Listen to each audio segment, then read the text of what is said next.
அன்பு தமிழ் நெஞ்சங்களுக்கு ஆஸ்ட்ரோ தமிழ் மகளின் இனிய வணக்கங்கள்.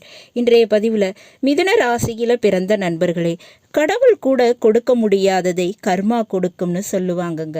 யாராலையுமே தடுக்கவோ கெடுக்கவோ முடியாத மிக முக்கியமான அழைக்க முடியாத பலன்கள் ராகு கொடுக்க போறாரு. அதுவும் தன்னுடைய சுய பலத்தால சுதந்திரமான தன்னிச்சையான பலன்களை கொடுக்க போகிறார். இன்றைய பதிவில் அதை பற்றி தான் பார்க்க போகிறோம். பதிவினை முழுமையாக பாருங்க. பதிவு பிடிச்சிருந்தா லைக் பண்ணி கமெண்ட் பண்ணி மற்ற நண்பர்கள் உறவினர்கள் பயன்பெற அவங்களுக்கும் ஷேர் பண்ண மறந்துடாதீங்க. இதுவரை நம்முடைய ஆஸ்ட்ரோ தமிழ் மகள் சேனலை சப்ஸ்கிரைப் பண்ணாத நண்பர்கள் சப்ஸ்கிரைப் பண்ணி கூடவே தெரிகிற பெல் ஐகானை கிளிக் பண்ணி ஆல் ஆப்ஷன்ஸும் செலக்ட் பண்ணி வச்சுக்கோங்க. மிதுன ராசியில் பிறந்த நண்பர்களே, உங்கள் ராசியில் அமர்ந்திருக்கக்கூடிய இந்த குரு பகவான் அக்டோபர் மாதம் 18ஆம் தேதி அதிசார பயிற்சி அடைஞ்சு கடகராசிக்கு போயிடுறாருங்க. அங்கு உச்சம் அடைகிறார். ஜென்மகுரு வனவாசம்னு சொல்லுவாங்கங்க. உங்கள் ராசியில் குரு பகவான் இருந்தவரை உங்களை எந்த விதமான சுக யோகங்களையும் அனுபவிக்க முடியாமல் கட்டுப்படுத்திக்கிட்டு இருந்தாருங்க. குரு பகவான் சுபர் தான், நல்ல கிரகம் தான். ஆனால் மற்றவங்களுக்கு உங்கள் வாழ்க்கையில் பிறருக்காக விட்டு கொடுக்க வைப்பாருங்க. மற்றவங்களுக்காக தியாகம் பண்ண வைப்பார். மற்றவங்க சந்தோஷத்தில் நீங்கள் இன்பத்தினை அனுபவிச்சுக்கிட்டு இருங்க அப்படின்னு சொல்லுவார். ஜென்மகுரு அப்படி தாங்க செய்ய வைப்பார். அப்போ உங்களுக்காக நீங்கள் எப்போ வாழ்கிறது, உங்களுக்காக நீங்கள் எப்போ சந்தோஷமாக இருக்கிறது, இனி இப்போ இருப்பீங்கங்க, இனிமேல இருப்பீங்கங்க.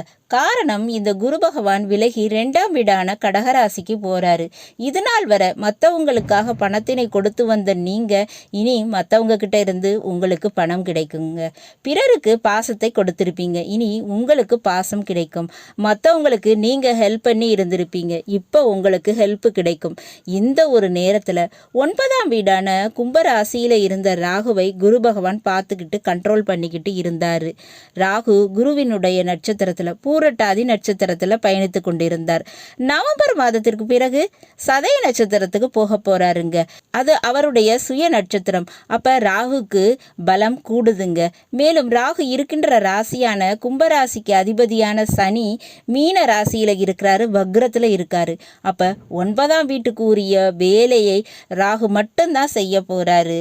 9ஆம் வீடுங்கிறது பாக்கியஸ்தானம். ஒரு மனிதன் ஏழையாக பிறந்திருந்தாலும் பணக்காரனாக மாறுவானான் அப்படின்றத சொல்றது 9ஆம் வீடு. ஒரு மனிதன் கெட்டவனாக இருந்தாலும் அவன் இனிமே நல்லவனாக மாறுவானா, இதை சொல்றதும் 9ஆம் வீடு. பேர், புகழ், கௌரவம், இந்த பாக்கியங்கள் இவற்றையெல்லாம் கொடுப்பது இந்த 9ஆம் வீடுங்க. குழந்தை பாக்கியம் கிடைக்குமா, திருமணம் நடக்குமா, அதுக்குரிய முடிவினை சொல்வது 9ஆம் வீடு. அப்படிப்பட்ட 9ஆம் வீட்டில் ராகு இருக்கும்போது என்ன நடக்கும்?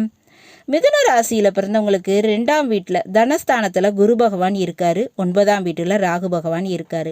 அப்போ ராகு அதிரடியான விஷயங்களை செய்து கொடுத்து உங்களை உயர்ந்த பதவியில் அமர வைக்க போவது உறுதிங்க. யாராலும் அதை தடுக்க முடியாது. ராகு பகவான் கர்மக்காரகன். அதாவது போன ஜென்மத்தில் செய்த புண்ணியத்திற்கு இந்த ஜென்மத்தில் இன்பத்தினை கொடுக்கக்கூடிய கிரகம்னா, நன்மையை கொடுக்கக்கூடிய கிரகம்னா அது ராகுங்க. அதனால தான் ராகுவை போல் கொடுப்பார் இல்லைன்னு சொல்லுவாங்க. ஆனால் கேது அப்படி அல்ல.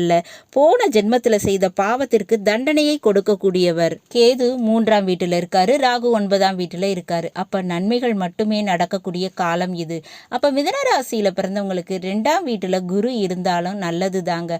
அப்ப குடும்பத்துல குழந்தை பாக்கியம், குடும்பத்துல ஒரு வாரிசு கிடைக்கிறது, குடும்பத்துல நல்ல காரியங்கள், சுப காரியங்கள் நடக்கிறது, இதெல்லாம் நடக்குங்க. உங்களுக்கு பதவி உயர்வு வாய்ப்புகள் நிச்சயமாக இருக்கும். அரசு வேலைக்கு போகணும்னு நினச்சிக்கிட்டு இருக்கிறவங்க தாராளமாக முழு முயற்சியோடு ஈடுபடுங்க. இனி நிச்சயம் அரசு வேலை கிடைப்பதற்கு வாய்ப்பு இருக்குங்க. இந்த நேரத்தில் பணவரவு, கொடுத்த பணம் திரும்ப கிடைக்கிறதுக்கும் உங்களுக்கு வர வேண்டிய லாப பணம் திரும்ப கிடைக்கிறதுக்கும் நிறையவே வாய்ப்பு இருக்குது. அடுத்ததாக புதியதாக கார் போன்ற வாகனங்கள் வாங்கக்கூடிய யோகம் இருக்குங்க. உங்களை புதிய அந்தஸ்தில் அமர வைப்பார். இழந்த கௌரவம், நற்பெயரை மீண்டும் பெறுவீங்கங்க. இழந்த வேலையை திரும்ப பெறுவதற்கும் வாய்ப்பு இருக்கு. தொழில் ரீதியாக முன்னேற்றம் உண்டு. திருமணம் முதல் குழந்தை வரை எல்லா பாக்கியமும் உங்களுக்கு மீண்டும் கிடைக்குங்க. இந்த நேரத்தில் கிடைக்கின்ற வாய்ப்புகளை மட்டும் சரியாக பயன்படுத்திக்கோங்க. தயக்கம் வேண்டாம். தாமதம் வேண்டாம். இந்த தயக்கம் தாமதம் ரெண்டுமே விட்டுட்டீங்கன்னா நிச்சயமாக நீங்கள் உங்கள் வாழ்க்கையில் உச்சத்தை அடையக்கூடிய தருணமாக இது இருக்க போகுது. இதை யாராலும் தடுக்க முடியாதுங்க. ராகு பகவான் இப்படிப்பட்ட சுய பலத்தால் கொடுக்கக்கூடிய பலன் உங்களுடைய தலைமுறையிலேயே உங்கள் பேரை சொல்லும் அளவுக்கு ஒரு நல்ல முறையில் ஒரு அழியாத புகழை ஒரு பதவியை நீங்கள் பெற போகிறீங்க. இந்த நேரத்தில் சொத்து சேர்க்கையும் இருக்குங்க. வாய்ப்புகளை பயன்படுத்திக்கோங்க. தந்தை வழி சொத்துக்கள் வந்து சேர வாய்ப்பு இருக்குது. வெளிநாடு சம்பந்தப்பட்ட சொத்து கிடைக்கும், பணம் கிடைக்கும், அதுக்கும் வாய்ப்பு இருக்குங்க. பெரியப்பா சித்தப்பா போன்றவர்கள் மூலமாக பண ஆதாயம் வாய்ப்பும் இருக்குங்க. அரசியல்வாதிகள் மூலமாக பண ஆதாயம் உண்டு. மேலும் இந்த குரு பகவான் 2ஆம் வீட்டில் இருக்காரு. அவர் 7ஆம் வீடான தனுசு ராசிக்கும் 10ஆம் வீடான மீன ராசிக்கும் அதிபதி. அப்போ வாழ்க்கை துணை மூலமாக வரவு, தொழில் ரீதியாக வருமானம் ரெண்டுமே உண்டுங்க. இவற்றையெல்லாம் பயன்படுத்திக்கோங்க. உங்கள் வயதுக்கு மூத்தவர்கள் மற்றும் பெரியப்பா சித்தப்பா போன்ற உறவுகள் இவங்க மூலமாக உங்களுக்கு பல நன்மைகள் கிடைக்கும். அவர்களுடைய ஆதாயம் ஆசீர்வாதம் நிச்சயமாக உங்களுக்கு தேவை. அவற்றை மட்டும் நீங்கள் பெற்றுக்கொள்ளுங்க. நல்லது நண்பர்களே, இன்றைய பதிவு உங்களுக்கு பிடிச்சிருக்கும்னு நினைக்கிறேன். பிடிச்சிருந்தால் லைக் பண்ணி கமெண்ட் பண்ணி மற்ற நண்பர்கள் உறவினர்கள் பயன்பெற அவங்களுக்கும் ஷேர் பண்ண மறந்துடாதீங்க. இதுவரை நம்முடைய ஆஸ்ட்ரோ தமிழ் மகள் சேனலை சப்ஸ்கிரைப் பண்ணாத நண்பர்கள் சப்ஸ்கிரைப் பண்ணி கூடவே தெரிகிற பெல்லைக்கான கிளிக் பண்ணி ஆல் ஆப்ஷன்ஸும் செலக்ட் பண்ணி வச்சுக்கோங்க.